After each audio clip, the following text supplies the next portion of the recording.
I'm Gary Bolton, the President and CEO of the Fiber Broadband Association, and this is our 12th and final episode of 2023. This is a 12-part series designed to help you understand, navigate, and obtain matching funds for broadband grants. And the NTI BEAD program requires broadband grants to come in to the table with a minimum of a 25% matching funds and a letter of credit upfront with the applications. For many smaller and non-traditional providers and communities, this may sound daunting, but it doesn't have to be. So this 12-part series was designed to help you understand how and why meeting these requirements can be straightforward. Last month, we had a fantastic session where we discussed navigating tribal matching funds and grants with Joe Valindra, the CEO and chairman of Tribal Ready, and Jennifer Weidel, the co-chair of Greenberg Tureg's American Indian law practice.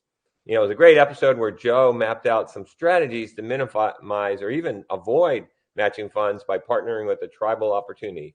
If you missed it, you can go to the Fiber Broadband Association's website under events or go to broadband.money.io and watch the replay. Today on Where's the Funny, we'll be discussing credit and performance bonds with Alex Rozek, the co-chairman and co-CEO of BostonOmaha Corporation and founder of Mac Mountain, investing in broadband service to rural New England. We'll kick off with Alex, and then we'll bring in the ReadyNet founders, Chase Wilson and Mike Fallon, to help us recap the Where's the Funding series and join the discussion with Alex. Alex Rozek is the co-chairman and co-chief executive officer of BostonOmaha Corporation, a public holding company with businesses in advertising, insurance, broadband, and a number of other investments. Alex started Mac Mountain as a private Vermont business in an effort to build mobile broadband off of rural fiber networks. It quickly expanded in making investments into rural fiber ISPs and providing credit to municipal fiber providers and fiber builders. Alex also serves on the board of directors of Sky Harbor Group and Dura Software outside of the business. Alex spends time working with Doris Buffett Legacy Foundation, which is piloting a program called VTcovered.org, designed to help bring broadband to unserved communities. Alex graduated from University of North Carolina at Chapel Hill. That always pains me to say that. A BS in biology and minor in chemistry. Alex, I'm a big rival of that since I was at the other end of 15501. Oh, I've heard of that school. No. But anyway, welcome, Alex and Mike and Chase, and for audience, put your questions in the chat as we go, and let's kick things off. So, Alex, before we jump into whole credit and performance bonding, can you tell us a little bit about you and share a little bit about BostonOmaha Corporation and why you're so passionate about getting broadband to rural Vermont? Yeah, thanks very much, Gary. Thanks for having me here. Quick background. Sort of have a couple different hats that I wear, but as co-CEO of BostonOmaha Corporation, as earlier mentioned, we have business in both broadband, where we're building fiber last mile, mostly residential networks across the country. It's actually a collection of about 4 different companies that mostly focus on greenfield builds, working with developers and home builders. We also have, just by accident, not by design, a nationwide monoline surety insurance business that writes performance bonds for all types of different construction and other projects. And obviously, connecting the dots now, it seems sort of fortuitous that we have the only company that I'm aware of, certainly the only public company in the country that does both performance bonding and has an affiliate fiber broadband business attached to it. So we have, I believe, a unique perspective on the business. The unit economics of fiber to the home networks, we believe strongly it will be a utility, very much like a utility it sort of already is. I mean, we build homes, thousands of homes, so that people walk into their brand new home day one and they have symmetric gig service or higher. And so we understand the importance of that. And what brought me, you see me here today, I'm in my barn. I live in Woodstock, Vermont. BostonOmaha, by the way, there's nothing great behind the name. I was the Boston. My partner's the Omaha. He lived there. I lived in Boston. When I moved to Vermont back in 2018, we had DSL, which was not even adequate for checking email. So I would spend my afternoons when we were here at the library where they had a semi-decent connection. What I observed happening here that got me really interested is that in a rural, mountainous country like Vermont, a group of people got together in an unserved area before BEAD was ever a law or in any kind of legislation, and they built 30 plus thousand passing 10,000 network without a dollar of BEAD and with all municipal financing.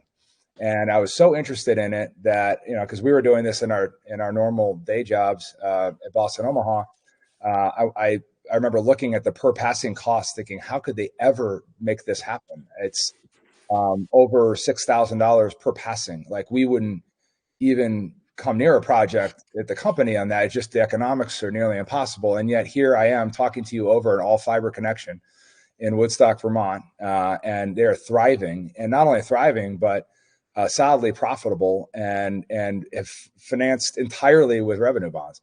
So I joined as every town can have 3 members, 2 alternates, and 1 voting member join what's called in Vermont a communication union district, which is essentially a municipal district that bands together and builds this infrastructure. And I was on that board for about 3 years, and I learned a lot. And I was so impressed with the people there, what they were able to accomplish, how they used every different type of thoughtful financing available to accomplish the goal, and they accomplished it beautifully. And I was inspired to say, well, if it could happen here, it could happen a lot of different places. And sure, there are a lot of lessons to be learned along the way. And Mac Mountain was started with the attempt to build some mobile broadband off of the network, because once I could use internet at home, I wanted my cell phone to work. And so did a lot of other people that live in Vermont. It's pretty simple. And then one thing led to another. And we started seeing opportunities to invest in rural ISPs who are excellent performers, who understand their communities. And that led to municipal credit opportunities, which is why I'm here today. And the purpose of, talking to Gary and Jace is that I think we've all arrived at the same opportunity set, that there are going to be a historic amount of broadband communities built across the country, particularly BEAD financing. It's exciting to be a part of. It feels like 100 years ago probably felt when electrification was coming to these same communities. And to be a part of it and to help in a small way bridge that gap. And the 2 items that I think are going to be of particular use to do that are structured credit and performance bonding. So that's sorry, a long-winded way of how I got here and why I'm sitting in this barn. But I mean, if I could sit in the barn and have fiber, just about anybody can. That's awesome, Alex. Did you? I think you had prepared some slides. Did you want to go through your? Yeah, sure. Do I put those up, or do Ace is going to do that for you? Okay. No, I think what we'll do is we'll do the recap first, y'all, if it's cool. Okay. Yeah. And then Alex, we'll have you kind of do the close-up crew on this thing. And is that all right with everybody? Absolutely. Yeah. All right. So, Alex, thank you so much for joining. Gary, thank you for hosting all of these, and the Fiber Broadband Association crew. We really appreciate the opportunity to get to connect with folks. And thank you, everybody that's in the audience today and all you're doing to get families connected. Know that's a lot of hard work. This has been a pretty crazy year, 2023, for a lot of folks, but 2024 is going to be even crazier, and it's going to be, in our view, the year of BEAD. And it's really awesome to get to work with folks like Gary and with Alex and my co-founder, Mike Fallon. Mikey Fallon is Jimmy Fallon's cousin. You heard it here. But to, help folks in the Ready crew make sure we have everything that we need for folks that are applying for BEAD to get their share of it. If they're going to apply for BEAD, they need to have not just the data-driven answers, but also the matching funds. And critically, if they're not going to get a letter of credit, they need performance bonds. So I want to say shout out to the folks that have, contributed knowledge to this show. There've been 12, this is the 12th episode. Gary's appeared in all of them. Gary Bear Bolton is in the credits. Evan Feynman from NTIA did an amazing talk. If you haven't had a chance, folks, go back and check that one out. just absolutely chock full of like deep insights about matching funds and interesting things. Dave Harton from ITC, thank you. Brian Bowe and Joaquin Benavi of Connect Humanity, thank you guys. Phil Makers, I don't know how to pronounce your last name, man. I've seen you all over the place and you do so many amazing things, but I'm pretty sure it's Makers. Liz Bowles and Pierce Faircheck, like y'all, on that show, you got together with Gary and sort of rattled through like the problems of letter of credit. And that was in a big way a part of the prompting of what you all did to get, folks to change their minds at NTIA. So well done. Chris Perlitz and Municipal Capital Markets Group. If you haven't checked out those episodes and if you haven't really started to grok how municipal finance can be part of your capital stack, definitely check that out. Darren Farnan of United Fiber, the Rural Electric Cooperative. They just passed 30,000 plus members, doing all kinds of amazing things. Brad Powell and Jack from Amperage Infrastructure, wonderful contributions there. Joe Valandra and the Tribal Ready crew, that was awesome. And then Alex, it's good to hang out with you. Folks, if you haven't had a chance to check those out, like you can go to broadband.money/WTF. There's a full recap, and we're working on making sure that you have everything that you need to sort of summarize all of those amazing inputs. But some of the keys that, we really want to make sure that folks like walk away from the series with and head into the year of BEAD with is, first of all, that performance bonds, thing that happened with Phil and Liz Bowles and Gigi Sohn and everybody, like extremely well done there. It's much easier for y'all to get performance bonds from folks like Alex's crew, as you'll hear, than it is to get a letter of credit. At the beginning of last year this year when we started this series with y'all, it wasn't clear whether credit was going to play a key role in matching funds. But now it's, as the year sort of wound on, there's more guidance from NTIA and the credit markets have shifted a bit. Those definitely signal that credit is a massive part of what you can do. And Alex has a really interesting set of solutions for you as well. The in-kind contributions, though, if you haven't watched the Evan Feynman WTF, make sure you watch the Evan Feynman WTF. Gary and Evan surface some really interesting nuances about things that you can and things that you cannot count towards matching funds. Like you can count your right of way. And if you can value your right of way, you can count your equipment. That opens up opportunities like synthetic balance sheet from equipment vendors. You can say we're going to put the first 2 years of service for free. And even in many states make the case that that's a matching fund contribution. But per Evan, you cannot count your oil paintings. And we all know like your art school nephew is like the next Picasso, but those just don't count towards, you should probably hang on to those anyway. And then it's going to be key, as you heard throughout the series, to automate your reporting and compliance and to make sure that every one of your stakeholders, including your matching funds providers, your performance bond providers, your state that you're working with, and any partners that you're partnering up with are all on the same page, right? And it's important that y'all remember, like, to stay in the fog of BEAD implementation as BEAD fog starts to set in. Congratulations, Louisiana, and everybody from the crew of the Connect LA office, Denise, Thomas, and then the NTIA for getting the first of the plans fully approved and locked and loaded. So it's now starting to roll go time. As that fog rolls in, like the message that you always have, that you're always going to hear from us at Ready, is that you need to be data driven. You need to make sure that you're making objective decisions. If you're a provider and you're looking where to apply, you need to know sort of when and where you ought to grow. And reminder that we launched that Broadband Money product.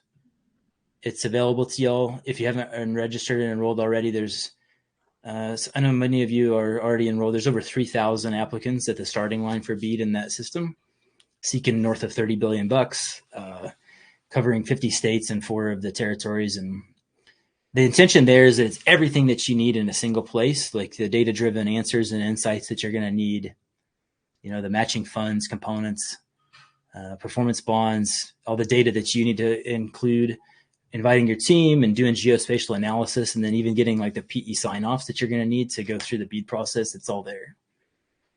So make sure, no matter what, if you're going after your share of BEAD, y'all, that you build really bulletproof, defensible answers, and that you're working closely with your state and your matching funds providers. Make sure you get some options on the table. But I think you're going to hear from a really amazing option here in a few minutes when I shut up. And also, like, you'll start to see more and more ready behind the scenes proudly power over 20 state broadband offices now in their deployment of the B program and the challenge process coordination. It's really awesome to get to do that. So whether you're using broadband money or not, like, just remember us and reach out if there's anything we can do to help y'all. So, and then shout out to Lori Adams for this wonderful reminder that there's not enough time.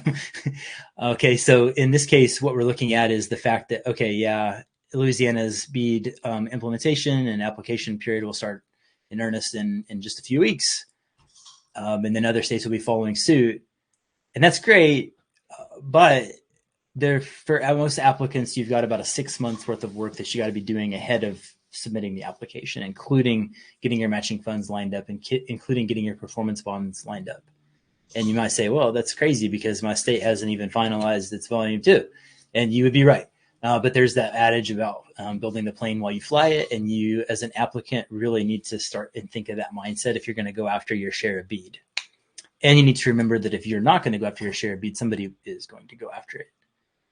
And it's your share. Okay, if you're a small, local, non-traditional provider, it's your share. You got to step up and do this. So, but luckily for you, like, there's one place that you can do all that stuff with the application tools, the matching funds, performance bonds, and even the reporting and compliance automation that you can focus on the real job to be done, which is connecting families to better broadband. Don't take that stuff lightly. There's a lot of freaking what used to be paperwork that should be completely digital and should be mostly automated. BEAD is a very heavy program in this respect, as y'all know. So make sure to do that. Go get your tools. Y'all, there's a technical difficulty. My co-founder, Mike Fallon, Jimmy's cousin, was going to present this amazing set of insights on the updates to the credit market since this series began. I'm going to do my best. Mike Fallon. I'm Mike Fallon, and I'm here to talk about credit. Yeah, so Mike, no. Talking by his phone. He can't talk on my phone. I don't think so. Oh, yeah, maybe. Mike, dial in if you can. But I'll work on the back end. The credit market has shifted quite a bit. Banks are, maybe they weren't in such a great spot before when the series kicked off at the beginning of the year. But it became apparent that they're definitely not in a great spot, and they're even harder up right now. What's really interesting, though, is that sort of led to and contributed to the rise of private credit, and there are lots of really interesting private credit options that you can consider. And these are definitely really interesting options for y'all to consider for your BEAD grants. We did a write-up in mid-year about the interesting trend of securitizing fiber assets and the sort of wave of securitized fiber deals that were coming forward. And since then, Mike has surfaced another set of many billions of dollars worth of fiber securitizations. And they're even in some of these deals securitizing the subscribers. Like, if you have a really good relationship and a software that can power the record of your subscriber and confirm that their service, confirm that you have the right to build that subscriber and everything, you can start to be creative about what you have as an asset. But point is, there's a lot of great options.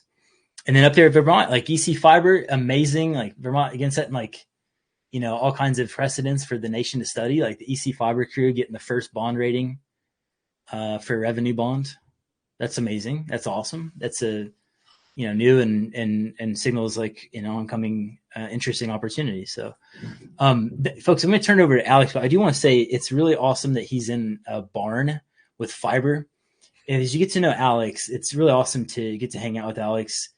Definitely connect with him afterwards, but we already kind of see him as the fiber cowboy, and he doesn't like us to call him that, but it's y'all know the cable cowboy, John Malone. It's like Malone 2.0.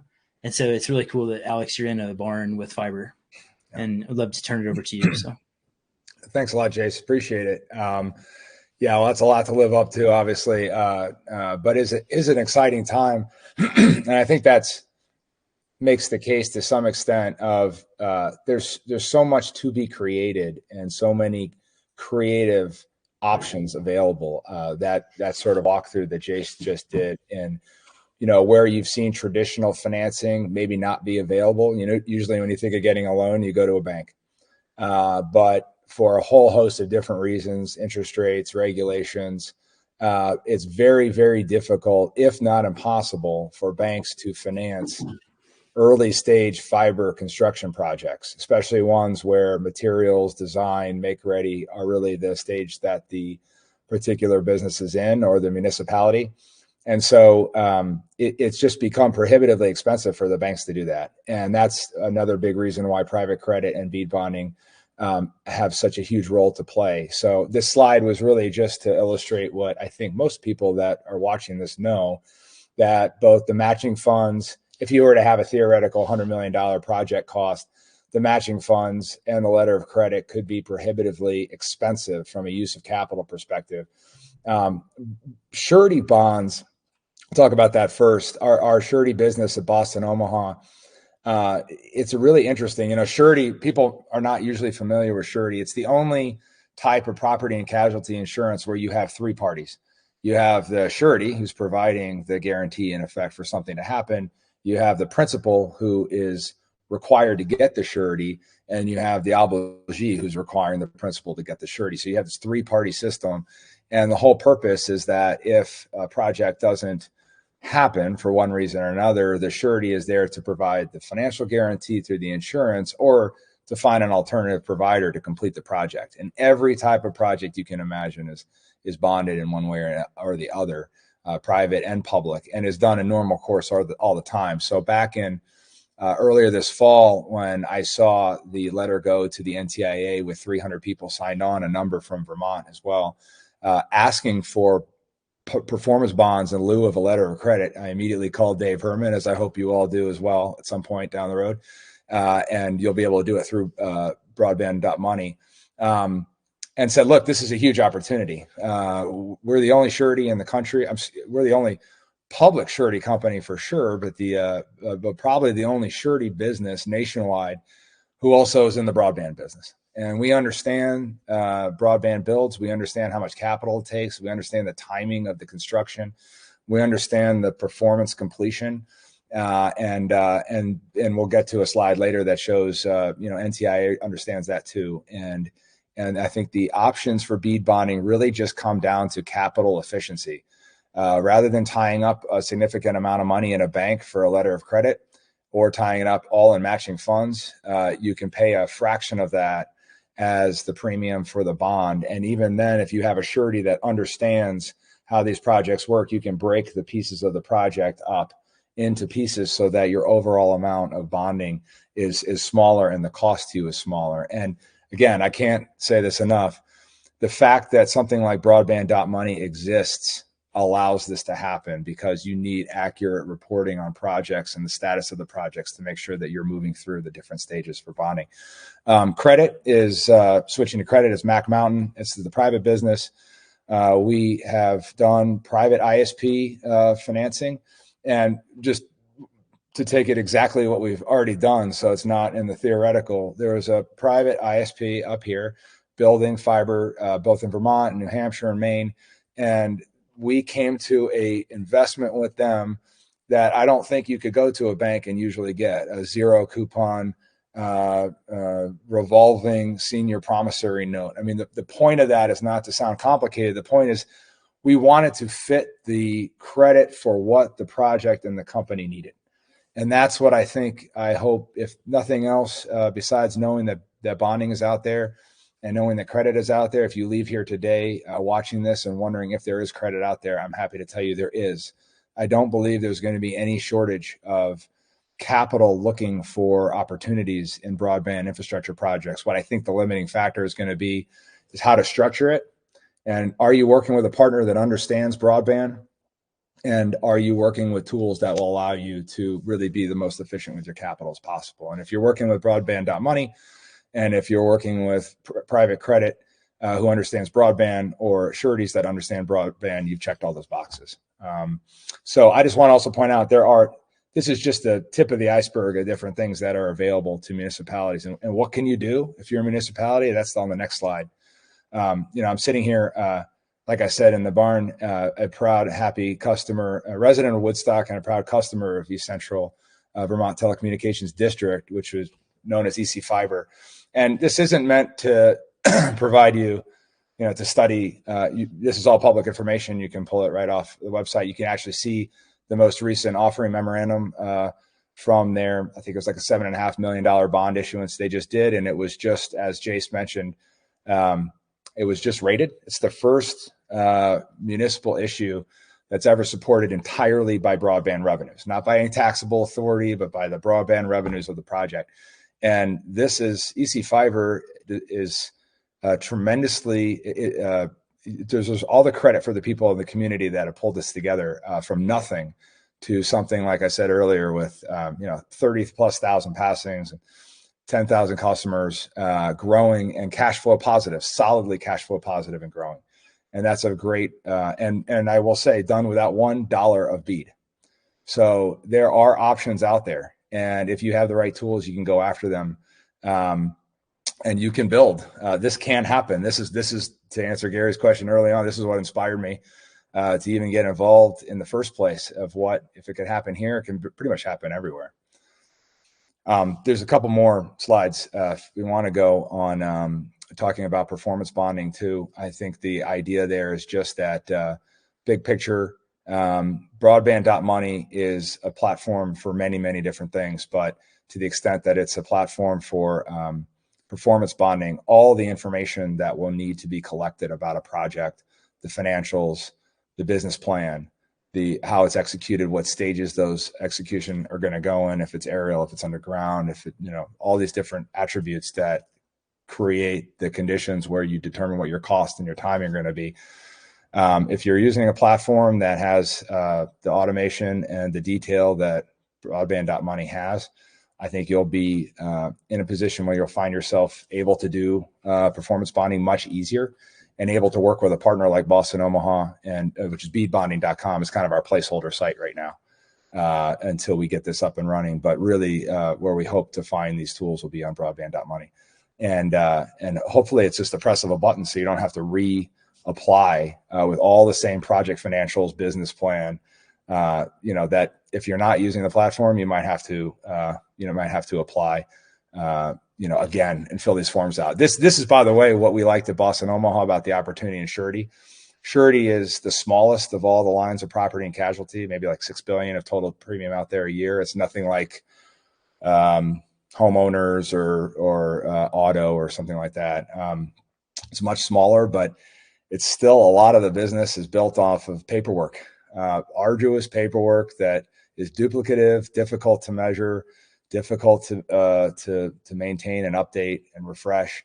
And our entire business plan at BostonOmaha was to automate it and to make it easier for applicants and easier for obligees and principals. That we don't have any special secret underwriting sauce or anything like that. It's just simply taking paper documentation, making it more easily accessible and automate as much as we can. And that's what we hope to bring to Broadband.money, and hopefully to many projects that you'll look for bonding across the whole country. One thing I just want to leave you with really quickly is that the NTIA has gone even further and say you may only need 10% of the actual performance bond if you adopt reimbursement. And without going down this all this detail, I encourage additional conversations. Dave Herman is the president of our insurance business at BostonOmaha. He's deeply involved with this, with both the Surety Bond Producers Association, which is the producers, and the SFAA, which are the underwriters, working hand in hand with NTIA to come up with the guidelines for this program. But the bottom line is capital efficiency. And the more we can make the capital be available for building last mile fiber and rural fiber, the less, the more we'll build, the faster the cash flow will happen, the more sustainable the projects are. So we look forward to working with you, and please do reach out to Mac Mountain for credit, and to Bead Bonding, and to Broadband.money for both. Hey, Alex, so tell me how this works. So if someone wants to take advantage of the new rules at NTI, and you go with the 10% performance bonds and you adopt the reimbursement, then you're structured also to provide short-term credit to help them get to the reimbursement points? That's the plan. I think they go hand in hand in many regards. So we're talking to municipalities right now about providing bridge financing. Bridge financing to get to a point where BEAD could be a funding solution for these municipalities. They obviously, Louisiana's got theirs approved, but there's 49 other states, right? So there are projects that have already started for different types of, they've received ARPA funds or maybe RDOF or CTAF or any different collection of different government funds in different areas. Maybe it was just appropriated by the state. In any case, projects are going on right now. And projects might anticipate receiving BEAD funding at some point, but it's not guaranteed. But you can't stop your construction project, right? You can't rebid your construction contracts. You have the contractors out there right now building that need to know if they should keep building or they should move on and go building somewhere else. And that's both for performance bonding and for credit, because the bottom line is the contractors are going to get paid, and they should get paid. And you need to, as the municipal, the ISP, the private ISP or a public ISP, either one, maintaining those projects, making sure that you don't have to stop them and start them, making sure that they're efficiently capitalized. I think Chris Perlitz at Municipal Capital Markets, Jim Anderson, those guys at MCM who you've already interviewed on 2 of your sessions, and they deserve that amount of time. They're the ones that financed all of EC Fiber. I mean, they were the partners for this municipal communication union district. And they could tell you that what usually goes wrong is too much money all at once or all at the beginning instead of staging it out. These are long-term projects. They require capital efficiency at all stages of the project. And so that's really what this performance bonding and credit is meant to do, is to be a bridge. And to the municipalities out there that are, concerned, wait a second, it's going to be more expensive in the private markets than maybe the revenue bond. If you study the history of EC Fiber, it started with private credit from residents that just lived in the market. They put up the money, they were paid back, and ultimately it was refinanced cheaper and cheaper and cheaper as the project grew and the cash flows grew, and the markets got more and more comfortable with the economics of the project. That will happen everywhere too if it's solidly done. And I can't stress enough, to Jace's point, we're looking on our public company too, ultimately at the securitization market, as many other ISPs are. If you want to get anything securitized, you have to have impeccable data down to every single subscriber to be able to place that into a securitization pool as the collateral. So starting now and thinking about what your project's going to be and how you ultimately want to reduce those costs, I think private credit is a great partner, because we're fine getting taken out by a revenue bond. That's great. That's a good thing. It's the project. That means the project is evolving. It's sustainable. It's producing cash flows. It's going to work, because then they could take that capital and go to another project that needs bridge financing. And that's where we want to be partners, is helping you think about that all the way through the project, both in performance bonds and in private credit. Hey, so our good friend Quinn from Mississippi is asking, what is your BEAD bond covering, and has NTIA given you the thumbs up that the bond will cover the risks that the letter of credit was intended to cover? My answer to that is stay tuned. These are, as everything else, Jace is right. This is the Wild West. These are the laws, as we know, and the rules are being written. Right now, Dave Herman, president of our insurance business, and Michelle Wilson, who's our chief underwriter, are working with a number of other surety professionals on these committees, all trying to work together in real time this week. They're having meetings with NTIA to determine exactly what's on those bond forms, exactly what's covered, what's not. That's everything. I believe that NTIA is genuine in their interest in offering this as an alternative to the letter of credit for all the reasons outlined in that letter that ultimately was successful. I think it's important to get this done right.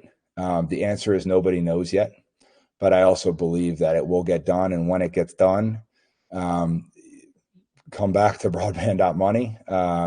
We will have that information available on our site. We'll be getting it through to everybody as soon as possible, but we'll want to make it programmatic for applicants, because it's just one piece in a much bigger machine to get from, no fiber to a complete fiber network for everybody.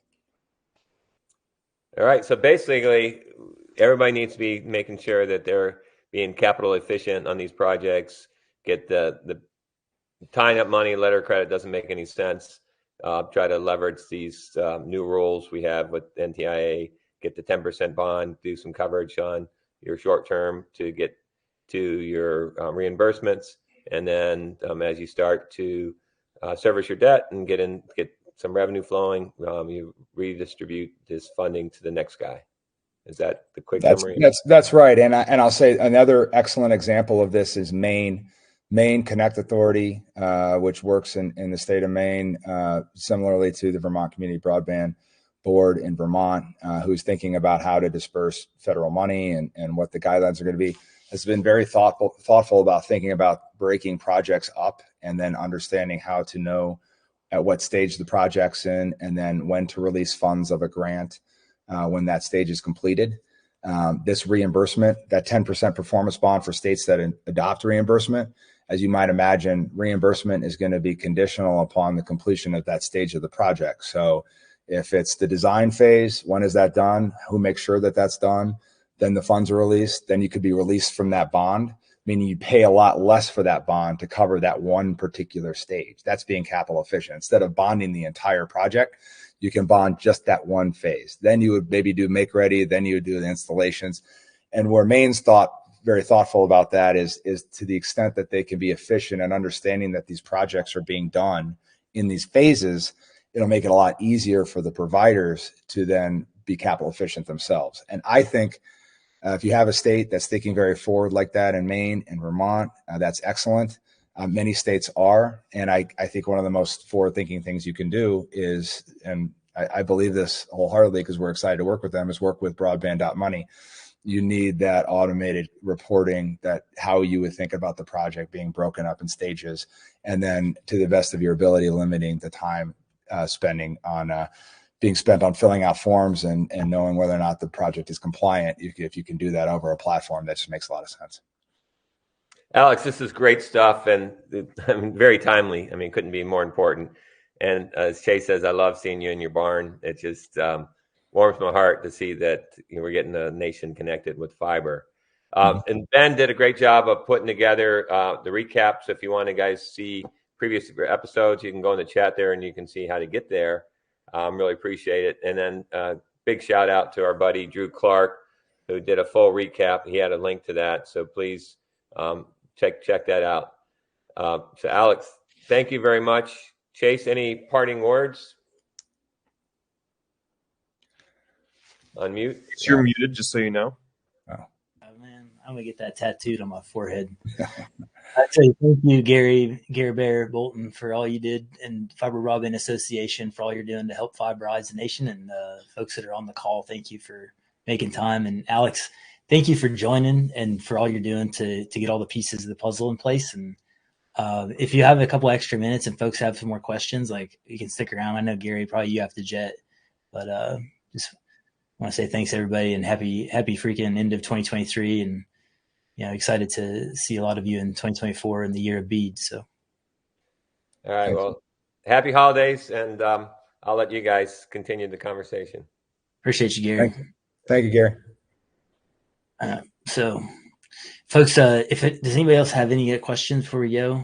Just drop them in there. We'll leave 1 minute for you, or raise your hand or something. Ask you. Question from Quinn. Alex, are you working with NASP and SFA?